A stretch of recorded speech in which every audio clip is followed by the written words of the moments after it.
Bonjour à vous également. Le groupe Nutri7 est à minima composé de 3 entités. L'entreprise Nutri7, qui est la plus connue, l'entreprise Onyx Développement et un réseau de franchiseurs qu'on appelle Plumpy Field et qui sont basés dans les pays du Sud. Alors les produits fabriqués et inventés aussi par Nutri7 sont consommés par des bénéficiaires dans les pays du Sud. Ce sont principalement des produits de traitement de la malnutrition qui s'adressent aux enfants de moins de 5 ans. Ils s'adressent aussi beaucoup à une cible qu'on appelle les 1000 jours, qui s'adresse donc aux enfants à partir du premier jour de gestation jusqu'aux 2 ans de l'enfant. Ce sont des produits qui s'adressent aussi aux femmes enceintes et allaitantes, donc les personnes qui aujourd'hui sont considérées comme les plus vulnérables et sur lesquelles les soutiens nutritionnels ont le plus d'impact.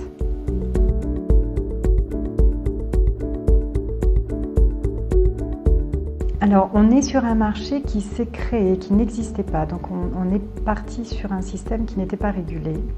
Plus la concurrence est arrivée, plus l'argent est arrivé, plus évidemment il y a eu une régulation qui s'est mise en place. Le premier acteur en termes de régulation, c'est un régulateur technique, c'est l'OMS, c'est le ministère de la Santé des pays, c'est également les comités d'éthique des acteurs humanitaires. Donc c'est un point de vue technique du produit, sur la composante du produit. Ensuite, avec l'arrivée des Nations Unies, on a un système effectivement qui est rentré dans un cadre d'appel d'offres très régulé, très structuré, très connu. Maintenant, on n'est pas du tout sur un marché traditionnel, on est vraiment sur un marché à l'export et aussi sur un marché mondial. Donc quel est l'organe de régulation qui doit fonctionner quand l'acheteur est à Copenhague, quand le consommateur est au milieu du Darfour, quand le fournisseur est une entreprise normande, quel est l'acteur de régulation ?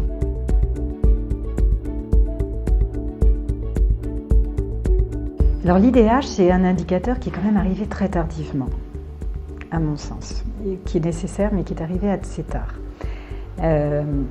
Donc on ne regarde pas, nous, l'IDH, mais voilà, c'est bien que cet indicateur, que ces critères en tout cas maintenant rentrent en compte dans les évaluations.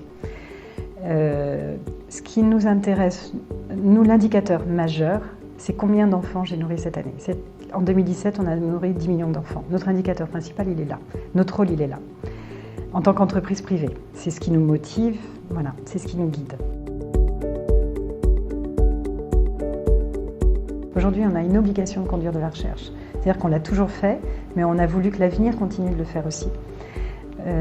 La recherche, ce n'est pas que de la paillasse. La recherche, c'est un état d'esprit qui doit se trouver dans tous les départements de l'entreprise. C'est pas consacré à des gens qui ont une blouse blanche. La recherche, elle est dans les métiers de la logistique, elle est dans les métiers de la gestion, elle est dans les métiers de l'organisation des systèmes, elle est aussi dans le produit, mais elle n'est pas que dans le produit. Donc elle est dans une dynamique d'entreprise.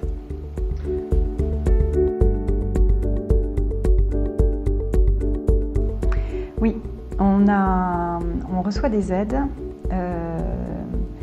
et j'ai envie de dire depuis toujours. C'est-à-dire là je peux citer très facilement 2-3 organismes qui ont vraiment été pour nous importants dans notre croissance et dans notre développement. Alors ce qu'on appelle aujourd'hui la BPI, par exemple, qui offre vraiment des accompagnements efficaces sur l'innovation et très adaptés aux PME, ETI, ce qui est vraiment important. Préalablement, il s'appelait Oseo, préalablement, il s'appelait Envar. Et donc depuis, nous on a démarré, à l'époque ça s'appelait Envar, et ils nous ont vraiment permis de financer des projets d'innovation qui ont été majeurs ensuite. Alors, en matière de propriété intellectuelle, il y a quand même on dispose à minima de 3 outils, mais souvent on n'en considère que 2. On considère le brevet, ça on vient d'en parler, les marques qui à mon sens sont beaucoup plus puissantes qu'un brevet. Le brevet fait peur, on se dit aussi à un brevet on ne touche pas, en général on ne va même pas voir ce qu'il y a dedans. La marque, parce qu'il y a un effet d'image très très important. Pour nous la marque draine surtout une potion de qualité. Qui a été vraiment un outil vis-à-vis de nos concurrents. Et même, il y a même eu un phénomène intéressant, c'est-à-dire que dans les camps, dans les centres de renutrition qui reçoivent nos produits, Les mamans réclament notre marque parce qu'elles reconnaissaient le produit et elles ne voulaient pas les autres, qu'elles trouvaient que le goût n'était pas comme d'habitude, pas le même, et donc elles considéraient moins bon. Donc c'est assez intéressant comment la marque, même chez des gens qui ne sont pas lettrés, peut jouer.